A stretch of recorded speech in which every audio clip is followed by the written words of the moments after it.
من یه شهر سوت و کورم که غرق وسط دریا، یه آتلانتیس بی نورم پر از دلشوره و فریاد.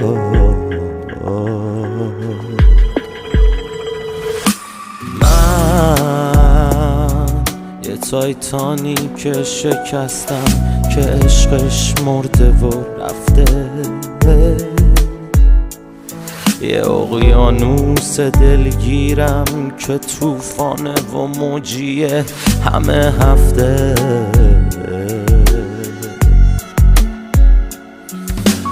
من یه مهد تمدن پر از خاکی و کوهم،